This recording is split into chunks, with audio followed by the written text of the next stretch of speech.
जय श्री हरि। आश्विन मास शुक्ल पक्ष की पापांकुशा एकादशी व्रत कथा। धर्मराज युधिष्ठिर ने भगवान श्री कृष्ण से पूछा, हे मधुसूदन, अब कृपा करके यह बताइए कि आश्विन मास के शुक्ल पक्ष में किस नाम की एकादशी होती है। भगवान श्री कृष्ण बोले, राजन, आश्विन के शुक्ल पक्ष में जो एकादशी होती है वह पापांकुशा के नाम से विख्यात है। वह सब पापों को हरने वाली तथा उत्तम है। उस दिन संपूर्ण मनोरथ की प्राप्ति के लिए मनुष्यों को स्वर्ग और मोक्ष प्रदान करने वाले पद्मनाभ संज्ञक मुझ वासुदेव भगवान का पूजन करना चाहिए। जितेंद्रिय मुनि चिरकाल तक कठोर तपस्या करके जिस फल को प्राप्त करता है वह उस दिन भगवान गरुड़ध्वज को प्रणाम करने मात्र से ही मिल जाता है। पृथ्वी पर जितने तीर्थ और पवित्र देवालय हैं उन सब के सेवन का फल भगवान श्री हरि विष्णु के नाम कीर्तन मात्र से मनुष्य प्राप्त कर लेता है।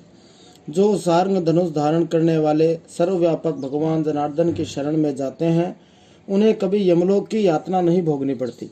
यदि अन्य कार्य के प्रसंग से भी मनुष्य एकमात्र एकादशी को उपवास कर ले तो उसे कभी यम यातना नहीं प्राप्त होती।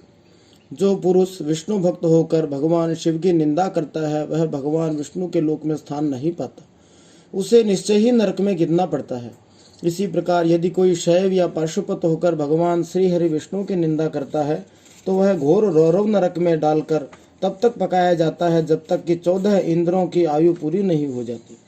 यह एकादशी स्वर्ग और मोक्ष प्रदान करने वाली, शरीर को निरोग बनाने वाली तथा सुंदर स्त्री, धन एवं मित्र देने वाली है। राजन, एकादशी को दिन में उपवास और रात्रि में जागरण करने से अनायास ही भगवान विष्णु के धाम की प्राप्ति हो जाती है।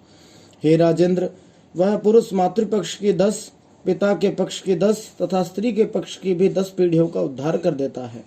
एकादशी व्रत करने वाले मनुष्य दिव्य रूपधारी, चतुर्भुज गरुड़ की ध्वजा से युक्त, हार से सुशोभित और पीताम्बरधारी होकर भगवान श्री हरि विष्णु के धाम को जाते हैं।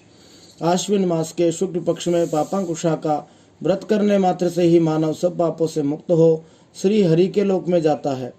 जो पुरुष सुवर्ण, तिल, भूमि, गौ, अन्न, जल, जूते और छाते का दान करता है वह कभी यमराज को नहीं देखता।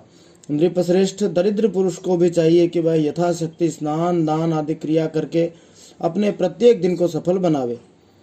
अवंध्यम दिवसम कोर्या दरिद्रोपि नृपोत्तम समाचरण यथाशक्ति स्नान दान आदिकाः क्रिया।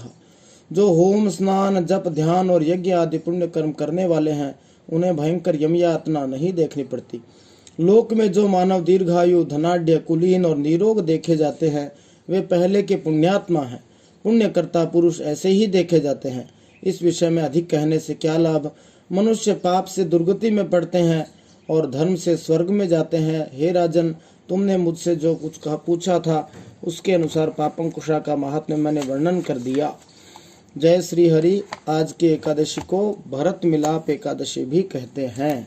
नारायण नारायण नारायण नारायण।